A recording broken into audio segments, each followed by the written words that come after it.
Hello, my name is Perry and I'm 28 years old. This event actually has this huge backstory behind it.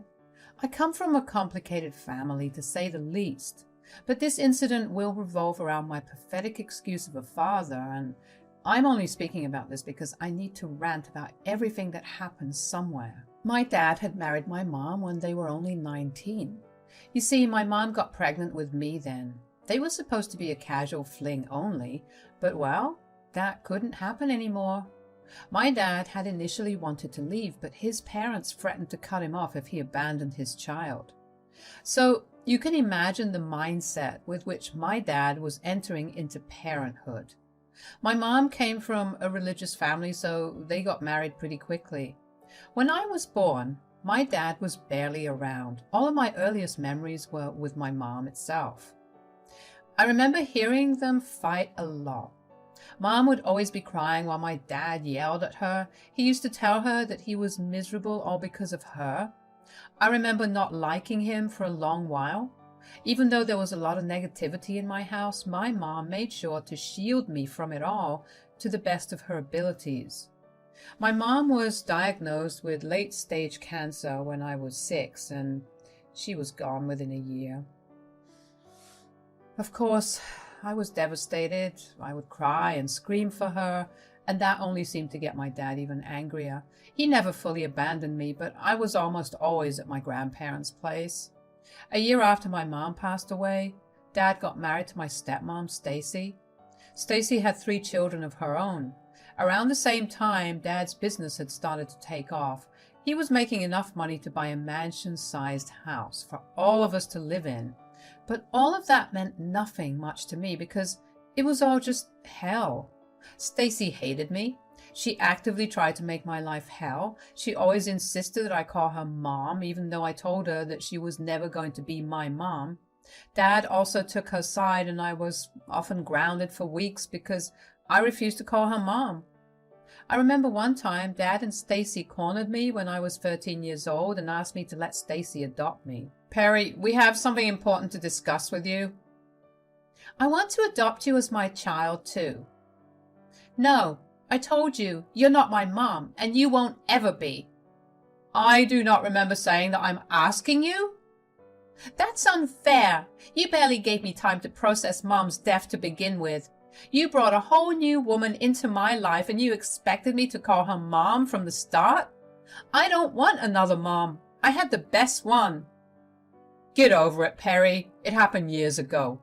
What was so perfect about your stupid mother anyway? All she did was make my life miserable. At least she was there for me. All you ever did was make her cry. Perry, this is no way to speak to your father. Whatever. I'm going to my room. Things only got worse from there. Dad stopped looking my way entirely. He refused to have a conversation with me unless it was to yell at me for something Stacy or her kids complained about. I tried to have at least some form of a relationship with him, but he made it explicitly clear that he disliked me. And Stacy didn't make things better for me. She kept telling me that I was the black sheep of the family because I refused to let go of my mom. She told me that I was a painful reminder of her to my dad, and that if I just gave in, my life would be easier. Of course, I never listened to a word of what she said. When both of them realized what they wanted was never going to happen, they resorted to ignoring everything regarding me. I was left alone to fend for myself. By this time, I was around 14. I was given a monthly allowance to survive on, and that was about it. I wanted to run away from home, but my grandparents on both sides had passed away, and I had no contact with any other family member. While I struggled, my step-siblings lived lavish lives. There was not a thing they didn't get, regardless of whether they asked for it or not. They had all the latest gadgets and all the best things in life. They went to these expensive private schools and had an allowance that was at least 3 times more than mine. This only made me angrier because these kids were younger than me. What had I done that was so wrong? I was still my father's daughter. I tried to talk to him about it, but he wouldn't even engage me. He would walk past me like I didn't exist. Meanwhile, Stacy would smirk at me and offer fake sympathy. When I turned 16, my monthly allowance stopped. I was told to get a job and sustain myself that way. Of course, I was exhausted every single day. Juggling school and work was tiring, but no one really cared. The only solace I had was my best friend and the thought that once I turned 18, I would have access to the trust fund my mom set up for me. My mom came from a pretty wealthy family. As soon as she found out she was pregnant, she set up a trust fund in my name. When my grandparents passed away, my inheritance was put into the trust fund. Would I have liked the money at that point itself? Yeah, but life was not going to be easy that way. I think my breaking point was when I was 17. I had already been supporting myself because my dad spent everything he earned on his stepkids.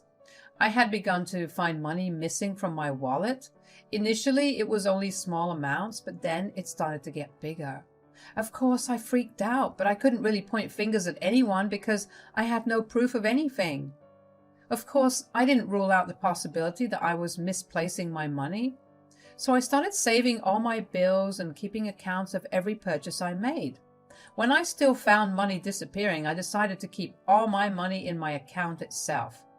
I figured it would be tiring to keep having to withdraw money whenever I needed cash, but as long as I wasn't losing money, it didn't matter. And then the money started disappearing from my account. I was furious. I knew for sure that I wasn't the one who was spending it. I went through my transactions online and found out that money had been transferred from my account to my stepsister's account. I saw red at that point. I confronted my stepmom about it because I knew that talking to my stepsister would do nothing. Your daughter has been stealing money from me. You better put her in her place. Stealing? Oh, honey, I doubt that she would steal from you. Well, look here. These are my bank statements, and they clearly show that money has been sent from my account to hers. Maybe you sent her the money because she asked you to? I know I didn't. She never even asked me. Look, why don't you just put this behind you, yeah? She's your sister after all. She must have needed a little money. How can I put this behind me? I'm the one responsible for myself. There's never enough money for my needs. So when your daughter steals from me, how do I continue to survive?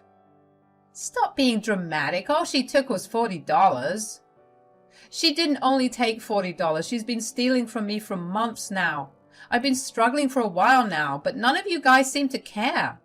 You know what? I'll stop being dramatic when you pay me back the $300 she took from me.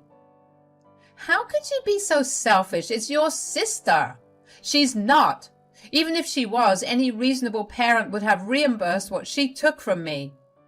Oh, so you think I'm being unreasonable? Yes, obviously. Wait till your dad hears about this. I groaned because I knew where that was going to go. But at that point, I had given up hope. I knew that whatever my dad heard from his lovely wife was going to trump everything I said. I knew at that moment that I couldn't go on living that way. I began packing all my things while I waited for my dad to come back home from work. The only reason I didn't leave immediately was because I had hoped that he would listen to me. I wanted to give him one last chance. But since there was a large possibility that he would ignore everything I said, I made arrangements for my stay at my best friend's place. Her parents were more than happy to help me out. I only had a few more months until I turned 18. Once I turned 18, I would have been able to get my own place. I had enough saved up for at least a small deposit, and my best friend's parents also offered to help, so I knew that everything would turn out all right for me regardless of what my dad said. That evening, I heard my dad walk into the house, and I heard Stacy talking to him. While she was talking to him, my stepsister, who had been the one who was stealing from me, peeked into my room and smirked at me. She told me that I had made a big mistake by telling her mom about what she had been doing. She planned to make my life hell, so she wished me all the luck in the world. She left before I could get a single word out. I knew then and there that I wanted to get out for sure. There was no way that I was going to be staying in that house anymore because no one, and I mean no one, would listen to anything I said. My dad would never even raise his voice against his stepkids, and Stacy thinks they're just little angels. Just as I was about to get ready to leave, I heard my dad angrily walking up the stairs. I quickly stuffed away my packed things under my bed and sat on my bed while trying to look like I was simply reading a book. My heart raced with anxiety as I waited for my dad to come in and start yelling at me. "You called your mom unreasonable, Perry? That is beyond disrespectful. Did she tell you why I called her unreasonable? Just because one of your sisters took some money from you isn't a good enough reason. She didn't take money from me. She stole it from me." Oh, wow. So first you're disrespectful to your mom, and now you're just outright lying to me. I'm not lying. I have proof. I don't care. That proof is probably fake anyway. You'll really do anything so you can get attention, won't you? Why would I purposely lose money to get attention? So you can get money from us, obviously. Why do I have to get money from you, when as your daughter it's your duty to provide for me? Don't backtalk me. You're grounded for a month. But not a single word. You're such a disappointment. With that went my plan of running away. Well, at least for a month. My dad walked out of my room with my laptop and my phone. I had no other option but to wait until I was not grounded anymore. Of course, I felt super sad and angry. I was upset that my dad had always chosen his other family over me. At that moment, I wished that I had my mom more than anything. I spent the next few days just crying. That month was hell for me. My stepsister kept up with her word and actually made my life hell. She kept pulling these pranks on me that always involved me getting hurt or embarrassed in some way. Like she once added Nair to my shampoo, and thankfully I figured something was off with the way she was insistent on me washing my hair that day. Another time she spilled oil on the kitchen floor and screamed, knowing that I would rush to her. I ended up slipping and falling pretty hard. She never got scolded because they were always just pranks. If anything, that got laughs from my dad and Stacy. They always applauded her for her genius pranks. By the end of the month, I was so ready to leave the place behind me. I couldn't even call that place home because I only ever felt uncomfortable there. On the day that I got my phone and laptop back, I waited until everyone in the house fell asleep to text my best friend. She came and picked me up. I managed to sneak out of the house without making a single sound, and in that moment, I had never felt freer and more excited for the future. From then on, my life only took a turn for the better. My best friend's parents gave me a room in their house and treated me like I was their own child. My money was mine to keep because they took care of my every need. I was truly blessed to have such kind people in my life. As soon as I turned 18, I was given access to the trust fund my mom had set up for me. It had more than enough money to get me through college and take care of me for a little while after I graduated as well. I got into my dream college and I moved states to attend it. I was a stellar student and I worked on the side too. I knew that I had more than enough money to live well, but I didn't want to solely depend on the trust fund. I worked at a local coffee shop to live well. I was able to rent a small apartment and I finally felt free and alive. I barely heard anything from my dad. I got one text from him asking me where I was the morning after I left. I simply told him I was safe and that was the end of all conversation between him and me. Yeah, it hurt like crazy that he never bothered to check on how I was doing. I still followed him on social media and I saw pictures of all the places he and his family went to every other month or so. For a while, I even wondered if I was the one who had been holding them back for so long. Was I the one making them unhappy? But then, the more I thought about it, the more I realized how messed up it was that my dad blatantly ignored me constantly. It was messed up how he would treat his family better than me while I lived with him. I knew I couldn't stay silent like that for too long. I knew that I wanted to get back at him in whatever little way I could. I got a bunch of my friends to leave negative reviews on my dad's products on every site possible. My dad worked as an app developer and in general with data development. I knew just how important reviews were for his business. Anyway, over my college years, I managed to make a lot of friends and acquaintances. Each one of them negatively rated my dad's stuff for a while using different accounts. Eventually, though, I forgot about it. I guess I felt like I had done enough damage as it was. Not to mention, I wasn't seeing any actual results, and it felt like I was just hating into a void, so I let it go. About 6 years after I moved out, I was in a much better place. I had a well-paying job after graduating from university with honors.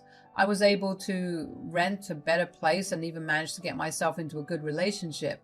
I was living a great life. And then my dad turned up at my door. It was a regular weekend when I heard a knock at the door.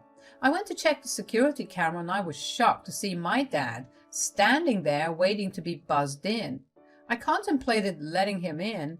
On one hand, I wanted nothing to do with him any longer. On the other hand, I was way too curious to find out why he suddenly wanted to meet. I decided to let him in. "Hey, honey." "Honey?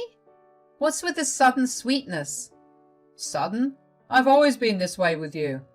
"Oh, just cut it out already." "Why are you always so mean? This is why I could never bond with you." "You can't be serious. You went 5 years without talking to me because I'm mean? If that's what you've come to talk to me about, you can leave." No, that's not it. I needed to talk to you about something really important." "Well, what is it?" "I see that you're living a very good life now. Is it all your mother's money?" "Why? Do you only think I'm capable of being successful because of my mom's money?" "Well, no, but I'm just wondering." "At least I had one parent that cared about me." "Oh, don't be like that, Perry." "Just tell me what you came here to tell me. The more I listen to you talk, the angrier I get." It was true. I really did begin to feel immense amounts of rage the more he stood in my living room and talked. Somehow he did not feel remorseful at all. He was purposely saying things that he knew would irritate me. The only reason I let him stay is because I was too damn curious to find out what it was that he wanted to tell me. Dad shuffled around on his feet and looked around my apartment for a minute, so I figured he would much rather have this conversation while sitting down. I led him to the couch and brought him a glass of water. "Okay, you're comfortable now. Spill." "So, I'm in trouble right now." "Trouble? What do you mean?" "My company went under." "Do you mean that you've had to shut it down?" "Yeah, it's been rough. I mean, everything I built has just come crashing down so hard." "How did it happen?" "I just made a bunch of terrible business decisions because I had a lot of negative reviews coming in for a long while. Those decisions only led to a loss of business. I had to close it down before I lost even more money." "How's Stacy and her kids?" "About that. They left me." "Left? Why? Weren't you like the best thing that happened to them?"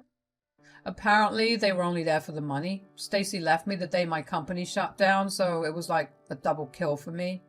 "So what are you going to do now?" "Well, I was thinking that since you had all your mom's money still with you, or at least a good portion of it, you should help me out." "Should? Why should I do anything for you?" "Because you have money and I'm your dad." "Well, you're not my dad. You haven't been my dad for years. As soon as you married Stacy, you stopped being my dad." "How can you say that?" "You ignored me for years. You didn't even provide for me. You had so much money and barely any of it went towards me. You deserve everything coming your way." "I didn't raise you to be so heartless." "That's about the only thing you actually taught me. Get out of my house." I could tell that he was hurt by the way I was treating him. But then again, the air of importance he walked in with made me want to punch him. And for him to just demand that I fork out money and help him out was beyond anything that I had even expected him to do. Dad tried to protest, but I told him the same advice he gave me every time I came to him for help. "This is your problem, not mine." "This is life. Get used to it." I could see that Dad wanted to tear his hair out of his scalp in frustration, and that sight truly made me feel great. I couldn't believe that the little thing I did could have had such a large impact. I'm not even kidding when I say that I had actually forgotten about it, and even about him for a while. Seeing him again reignited all the hatred and anger I felt towards him. Disowning him as my father only made things sweeter for me. Finally, I got to do to him what he did to me for nearly all my life. Dad did end up leaving shortly after that. It took a while for me to calm down from that experience, but I managed to continue living my life normally. Dad kept trying to text and call me. He would keep switching between begging me to help him and calling me a selfish, ignorant brat who had no values. Either way, I never paid him much attention. I learned over time that he had been bumming off a few family members. He's been struggling while Stacy actually was living her life. She managed to find another man to hook up to, and my dad was very, very salty about that. His social media was filled with nothing but hate towards her. Several family members came forward and asked me to take my dad in, but I blatantly refused. I explained my situation to them, and while some of them agreed with me, most of them told me to let everything go because he was family. I reminded them that he was their family too, so they were free to help him out. Life since then has been good once again. I received a promotion and I'll be getting married next year. I know I struggled a lot, but I'm glad that I had at least one parent who looked out for me enough that I was able to finally make it in life.